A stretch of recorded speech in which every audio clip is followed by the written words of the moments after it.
Musta mga tol, ngayong araw ay nasa harapan naman natin itong Yamaha NMAX 155 ABS version. So ito yung pinaka-latest model na color variant na mabibili natin ngayon sa market. Dahil blue mga tol yung tawag nila sa kulay na to. So bali combination to ng blue and black. And glossy finish yung paint job na ginawa dito mga tol. So dahil ito yung i-feature natin ngayon sa vlog natin o dito sa video natin ngayon. Sa mga nagbabalak maglabas ng Yamaha NMAX 155 kung wala pa kayong idea about dito sa motorsiklo na to. So bibigyan ko kayo ng idea syempre para magkaroon kayo ng reference kung ano ba yung kayang i-offer nitong Yamaha NMAX 155. Kaya kung isa ka sa nagbabalak maglabas nitong Yamaha NMAX 155 ngayong buwan na to ng March 2024 ay tapusin mo tong video na to hanggang dulo. And syempre alamin na rin natin kung magkano na ba yung cash price nito, yung installment price at yung down payment nila dito sa Neymar Yamaha Nasugbu Batangas branch. So bago magpatuloy mga tol, kung hindi ka pa nakapag-subscribe dito sa ating channel, please do subscribe at paki-on na rin ng notification bell para ma-notify ka pag may bago tayong upload. Meron din tayong Facebook page, paki-like and follow na rin. Maraming salamat mga tol. Unang-una mga tol, sa looks nito, meron itong simple but elegant design. So mula sa front end hanggang rear end talagang napaka-smooth lang ng design nito. Pero syempre kahit smooth lang yung datingan niya, talagang meron din siyang aggressive and sporty design dito sa front end niya. And syempre kaya naman nagugustuhan to ng ibang rider itong Yamaha NMAX 155 dahil dun sa relax riding position niya. Dahil na rin yun sa design niya ng maxi scooter. So talagang relax yung riding position natin dito. Kaya kung ito yung gagamitin mo pang long ride ay hindi talaga agad makakala yung katawan mo dito. And syempre sa mga features na ino-offer nito, equip ito ng ABS o anti-lock braking system, mayroon na ring TCS o traction control system, naka fully digital meter panel, LED ang mga ilaw except sa signal lights. Syempre ilan lang yan sa mga advanced features na ino-offer nitong Yamaha NMAX 155. So mula nga dito sa front end niya, yung una agad nating mapapansin dito ay yung malaki niyang wind visor. So nakaganda to sa aerodynamic syempre para hindi natin salong-salo yung hangin na bumabangga sa atin habang naglo-long ride. So kahit pa paano nababawasan yung stress ng katawan natin sa hangin. And dito naman mga tol sa pinaka headlamp niya, so LED na yung ginamit na ilaw dito, ganun din sa mga daytime running lights niya. Gusto ko talaga yung design ng headlamp nito para talaga siyang may mata. And dito sa part na to mga tol, pag dito natin tinignan sa unahan, para siyang may palikpik ano. Pagdating naman dito sa side profile niya, yan glossy finish yung paint niya na talagang napakakisap. And dito meron tayong logo o emblem ng Yamaha. At meron din pala siyang sticker dito o decals na BBA variable valve actuation. So napakaliit lang niya dito, halos hindi siya makita. Dito naman sa side profile niya sa bandang likod, meron siyang naka-emboss na NMAX 155. So bali yung NMAX lang naka-emboss and yung sticker lang yung 155. Overall mga tol, talagang minimalist lang yung decals ito, no? Kaya lalong naging elegante yung datingan. Dito naman sa front fender mga tol, talagang napaka-stylish din ng design.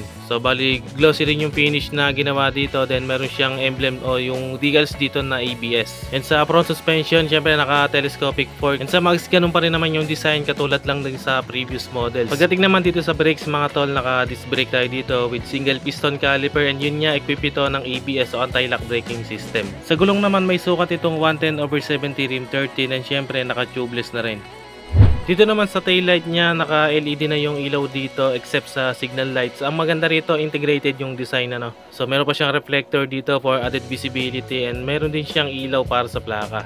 Pagdating naman dito sa rear suspension niya, naka dual shock absorber. And syempre naka disc brake na rin to sa likod with single piston caliper, and equipped din ito ng ABS. So yun nga, naka dual channel ABS siya. Sa gulong naman, syempre may sukat itong 130/70 rim 13, and naka tubeless na rin to. And meron itong sporty muffler design, and dito nakapwesto yung cooling system niya. Pagdating naman dito mga tol sa cockpit niya, so merong cover yung handlebar niya, no?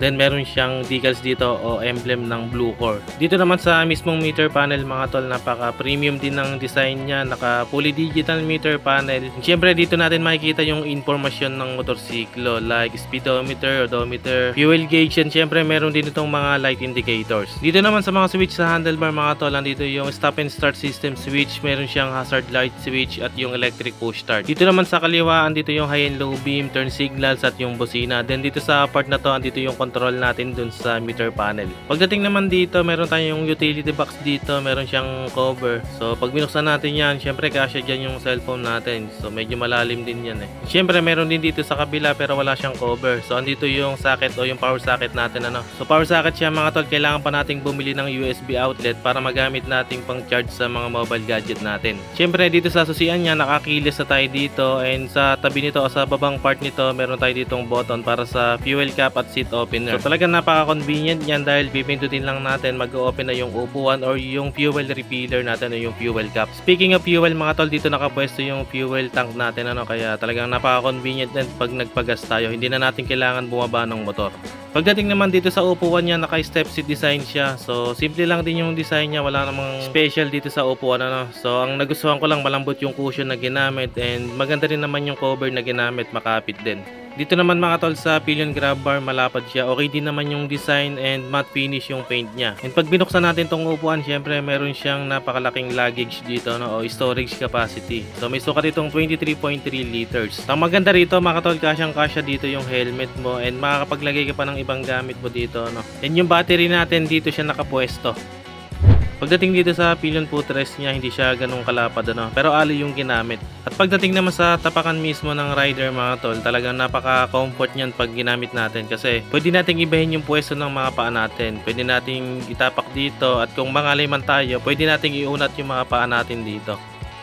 Dito naman sa makina niya mga tol, ginagamitan nito ng 155cc engine displacement liquid cooled 4-stroke single overhead cam 4-valve single cylinder fuel injected engine na kaya mag-produce ng 15.1 horsepower at 8,000 rpm at max torque na 13.9 Nm at 6,500 rpm. At equipped na rin to mga tol ng Blue Core technology ng Yamaha kaya siguradong maganda yung performance ng makina nito. Samahan mo pa ng VVA o variable valve actuation kung saan between low to high rpm ay namamaximize yung max power o yung performance ng makina. At the same time, hindi nakakompromise yung fuel efficiency niya. And pagdating nga sa fuel consumption nito mga tol, kaya nitong umabot hanggang 40 to 45 kilometers per liter. Pagdating naman sa seat height mga tol, hindi naman siya ganun kataas. May sukat itong 765mm at yung ground clearance niya ay may sukat na 125mm. At sa tangke naman, yung fuel tank capacity nito ay 7.1 liters. So talagang may kalakihan din mga tol yung sukat ng fuel tank nito. Other features mga tol, equipped nga pala to ng stop and start system kung saan kapag huminto tayo, halimbawa ay sa traffic light, kapag huminto tayo, automatic namamatay yung makina niya. Then after lang segundo, pihitin lang natin ng silinyador at aandar na ulit ito. Pagdating naman mga tol sa presyo, ang cash price nila dito ay 152,400 pesos at ang down payment ay 14,900 and payable to 12 months hanggang 36 months.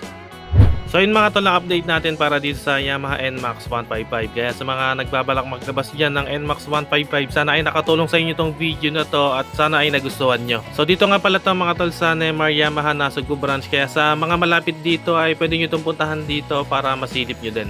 Hanggang dito na lang muna mga tol. Kung bago ka lang sa channel na to, huwag kalimutang mag-subscribe at paki-on na rin ng notification bell para ma-notify ka pag may bago tayong upload. Meron din tayong Facebook page, paki-like and follow na rin. Maraming salamat mga tol. Always ride safe and God bless.